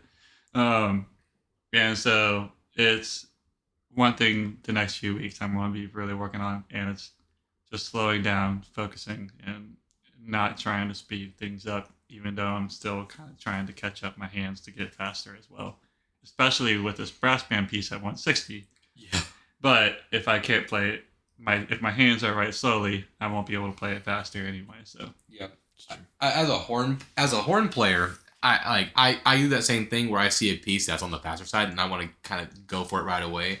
I can't imagine how much harder that would be for a percussionist, because like it requires so much coordination and thinking ahead to make sure you're actually hitting the right things for like a mallet instrument, especially. Yeah. Can I just say that when I had to learn my marimba prepared piece for my percussion methods class, I may have spent 2+ hours and got it up to like 60 BPM, you know? And I'm like, well, we have to aim at our instrument. yeah. It's like, we aim where we can't see it. So maybe it's less of a thought for us, you know? Yeah. Yeah. And so, I don't know. It's just one of those things where like, it's all motion. It's all, any percussionist listening is, it's all shapes. The way I like to learn mallet instruments is all shapes and patterns. Yep. And so you focus on the chord, and you focus on if it's 2 mallets, you focus on the pattern of the 16th notes or the shape of the 16th note, and then you get it from there. And what I like to do personally is if say I'm at 110 and I can play it at 110 really well, I will say, let me try it at 135, 140 and see what happens. Yeah. And so I'll try it at 135 at 140 like 2 or 3 times, and I might get it. I might figure out the jump, or I might figure out what the pattern is faster. Then I'll go back to 110, and it's so much easier. Yeah. And like, wow, this was harder for me like 5 minutes ago. It's like weightlifting. Yeah. It's true. And so, some tips and tricks out there, but yeah. That's it for me. I'll go next. I've been the middle part of the sandwich for every section today, and That's a first. I've enjoyed it. It's been nice. It's nice in here. All right. So, for me, I taught crescendos and decrescendos this week, and I had a kindergartner. I'm more concerned with them not necessarily being able to go crescendo and like label it and decrescendo. It's for them. I'm more concerned with, do you understand the concept of gradually getting softer and gradually getting louder? And it's the only person this whole week that has like said this, and I was just tickled to death. Or I guess it was last week, because part of it rolled over into this week. I was teaching crescendo, and I said, guys, this is a crescendo. We gradually get louder, and this is a decrescendo. I performed it and then showed them what the symbols were, and they were like, and one girl, she didn't even raise her hand. She's super smart, super sweet in kindergarten. She said, that's the symbol. That we've seen that. We see that every day. And I go, like, I took me a minute to put it together, and I was like, oh my gosh, you do see it every day on my welcome screen right above it. Like I was adding like musical symbols. It's right there below welcome to music, as in like we're getting, like I thought about it when I was creating it, like back before school started. And I was like, yeah, we're going to crescendo into the day. Like my brain just putting it there because it was a cool symbol to have. But she's like, yeah, that's the one we see every day. And I'm like, yes, ma'am. That's what I'm talking about. Super smart. This is also the girl in kindergarten that could give me a run for my money in conducting. Wow. We put batons in their hands. Right. Yeah, and literally we spent 2 minutes, and I'm like looking at her wrist fluidity and illusion of weight. And I'm like, she's in kindergarten. This girl is in kindergarten. I'm like, she's got some real skill, and I'll be interested to see where her musical journey goes, because she just sings and she like knows what to do, and she's like, she knows right from wrong. She'll tell you, like, it's great. That's awesome. I can't wait to see how she does with things going forward. So that was definitely a cool moment to go like, oh my gosh, I'm getting through to at least her, and that was cool to see. I'm sure there were other people that didn't jump up and say that I'm also getting through to, but it was just really cool to see that. And then finally, I mentioned this last week, but I had to cut it from the episode because the announcement wasn't out yet. But the announcement is literally out now, and actually came out like days ago when this podcast goes out. But the high school band that I went to, my alma mater, and that I've worked with, and is like, they like have my heart. Like if I was probably at one point in my life, if I was to get a tattoo, I probably would have gotten the Bassett Band B somewhere very tiny, like where you wouldn't see it. But I'm not going to get a tattoo, for the record. But I'm just saying, if someone was forcing me to, that would have been one that I would have done a while back. I like to say that I bleed blue and orange. There's just such a large, I don't know, family atmosphere. It just feels, I know people talk about like their high school band experience, but like being from the middle of nowhere, this band program has gone above and beyond expectations of anywhere from the middle of nowhere. And consistently has funds when it used to be in, and I'm not sure the status anymore, but especially after the recession, was in like the second highest unemployed county in Virginia, and is like winning state championships and going to a grand, Bands of America events and Grand Nationals, and being a semifinalist and doing all these crazy things. My high school band, the Bassett Band, received the 2025, I believe it's 2025, Sudler Shield, which is like basically like a dissertation. Not that they wrote a dissertation, but I compare it to a dissertation in the sense that like you need letters from the community, you need letters from different organizations that nominate you for this. It's like a huge deal. And it's like a program achievement award for lifetime. So not is it only a big deal for the current students, it's something that they've worked hard for. It's also every single alum that has like built the program up to what it has been now, along with obviously the director's been there for like 30 years. Shout out to you, Trey Harris. And I was fortunate enough to get to put together like a little minute-long announcement thing for them that I wanted to talk about last week that got cut, but it should be out now, so I can talk about it. And I'm just so proud. Like, they're up there with names like Carmel and Avon High School and Claudia Taylor Johnson and Tarpon Springs, I think, and Broken Arrow, and like those names. You're like, oh, those are some serious bands, and like they have received the award for lifetime marching band achievement. That's so cool. It's just a cool thing. They don't award but like 1 or 2 in their category like per year. Yeah. And it's a process. So really cool thing. Glad that I'm very blessed to been able to put that video together and been asked to do it. I'm glad that my, like, of all the years of alum, like, that's been something that they could call me up and ask me to do. And it was a lot of fun. So very, very proud of the program. And I love my hometown. I love my band program. It's really what keeps me, other than my family, obviously. Yeah. It really is one of the big, like, pride points of my hometown. It shouldn't exist to the degree that it does, but it's really awesome and definitely work of the Lord that it does. And yeah, so very, very, very, very, very proud and happy for the program. So yeah, that's what I got for this week. All right. And then for myself, I have a couple of things. By the time this episode comes out, I will be in Knoxville for the Southeastern Horn Workshop for this year. And there's a couple of things that are happening this time around that are pretty exciting. One of them is it's my first time doing a mock audition for like excerpts. So I'm doing the high horn competition. Woo! So prayers that goes well. The second thing, and a big part of the reason I'm going, is I'm giving a presentation at this conference. You are. As well. Yeah, he is. Yes, and the presentation is titled Using Your Ears for Efficient Practice, where I talk about practice techniques that do not require picking up the French horn. So pretty cool stuff. I'm going to talk about how practice is not just kinesthetic things like embouchure and posture and all those things, but also auditory. And if you're weighing kinesthetic more than auditory, you'll find yourself mechanical rather than artistic. That's my whole basis of my presentation. I'm excited. Yeah. And then the other thing I put down was Bruno Mars's new album came out. Really good. Really good album. I'm seeing a lot of surprisingly mixed reviews about the album. Some people are like, well, it's Bruno Mars. He's releasing the same music he used to. It's Bruno Mars. Well, also very different than the music he released. It's got a very Latin feel to it generally. The first two especially. It's just overall really good. And then within 2 or 3 days, the title track, Risk It All, got just about 200 million streams on Spotify alone. So I think he's doing fine. He's probably, yeah. He's doing great. There's people that ask him, because this album, by the way, is only 9 tracks. It's only about 30 minutes of music.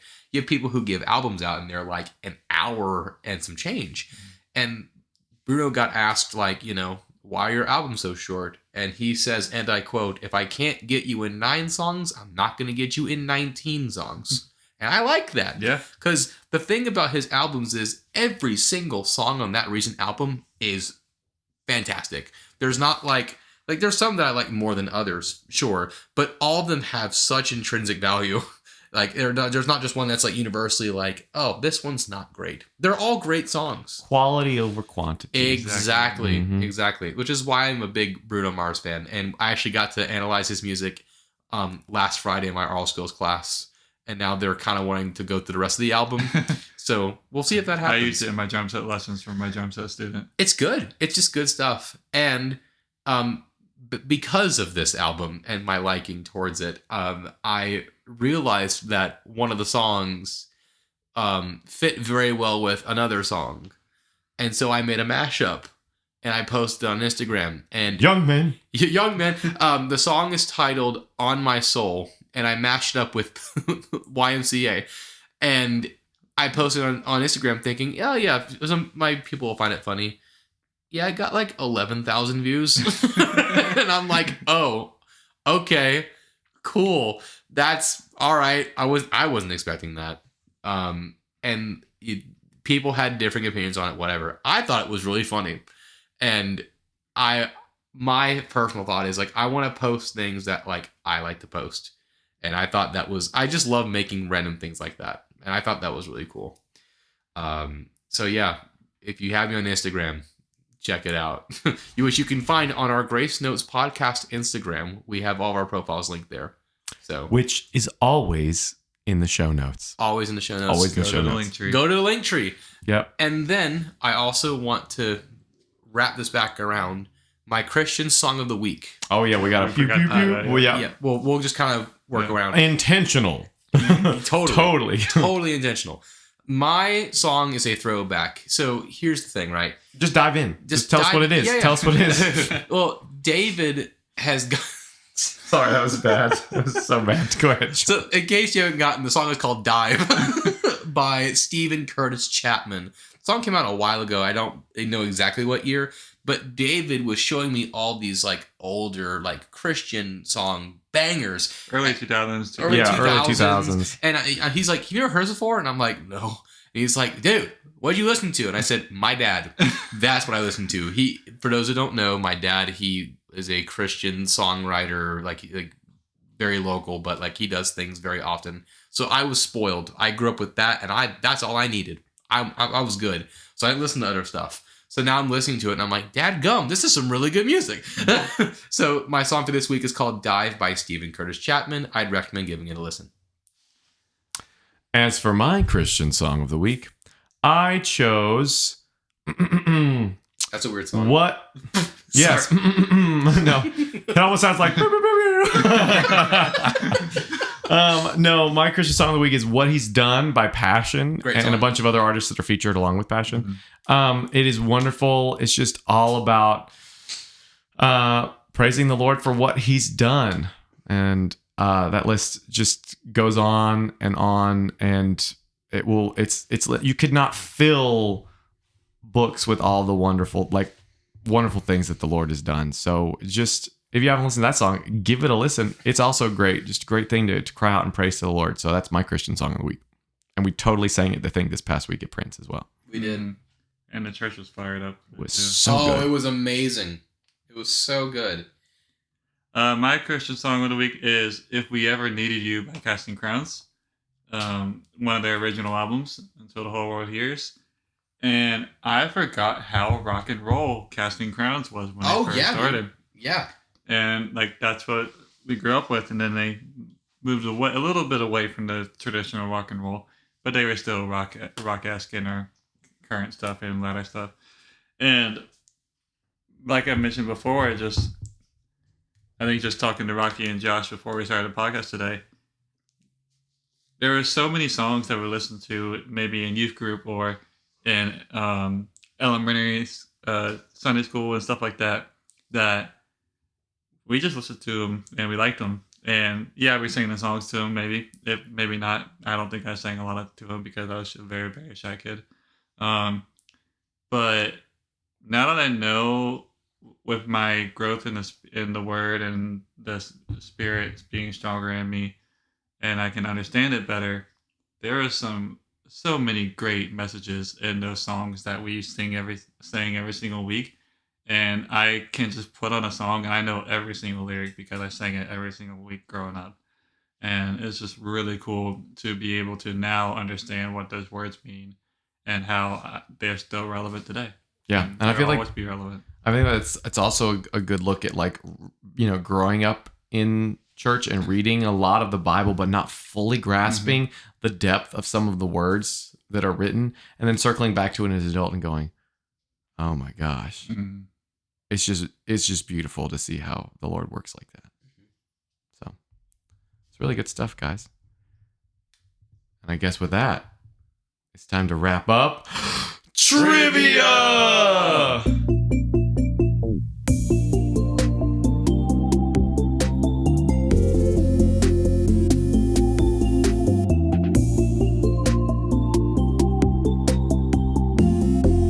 All right, David, how bad did I lose this week? We're about to find out.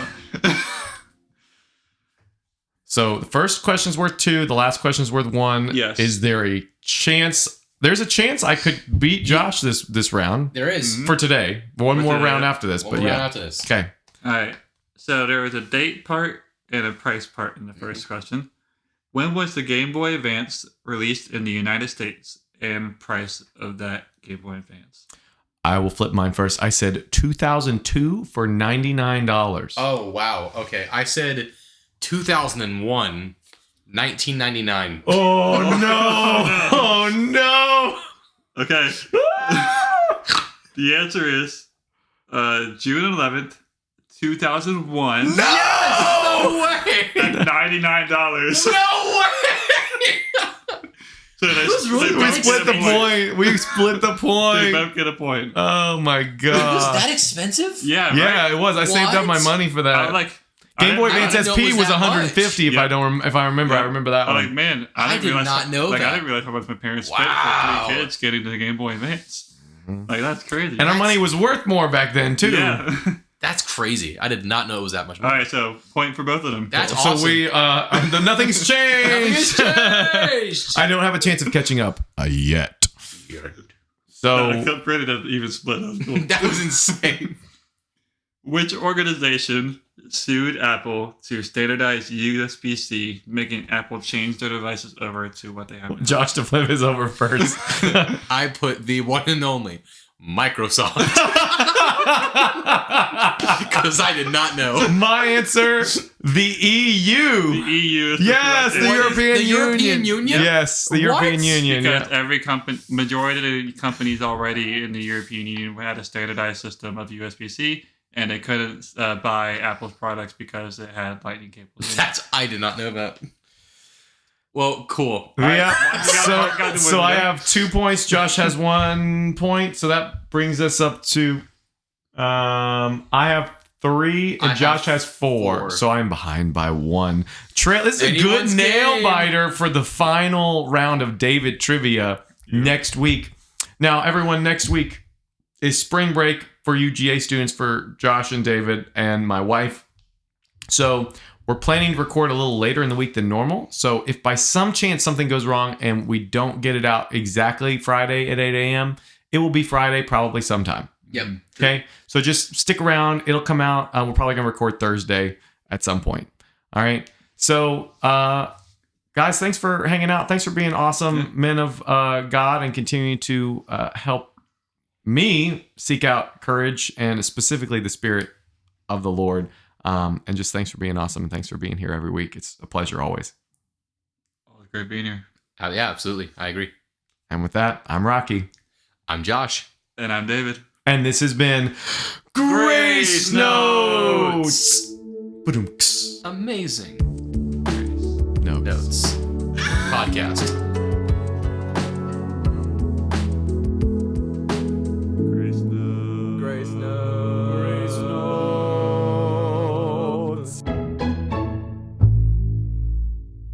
This is my loud voice. This is my loud voice. This is my loud voice. I say things in the loud voice so people can hear me in the loud voice.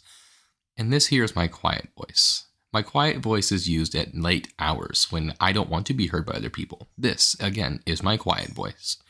But for the sake of the podcast, I'll probably be about right here so you can hear me and no one around in terms of the neighbors are hooping and hollering, or hooting and hollering, not hooping. If they're hooping, they're playing basketball, and that would be on the louder side. And I don't know if that's exactly what we're going for at this hour. But I hope you're having a great day so far. I'm having a great day personally. I'm just talking to the microphone, having a great time. And again, just in case you were wondering, this is my normal speaking voice. This is my normal speaking voice. This is my normal speaking voice. This is my normal speaking voice. This right here, me speaking right now. This is my normal speaking voice. This is my normal speaking voice. This is my normal speaking voice. This is my normal speaking voice. This is my normal speaking voice. This is my normal speaking voice.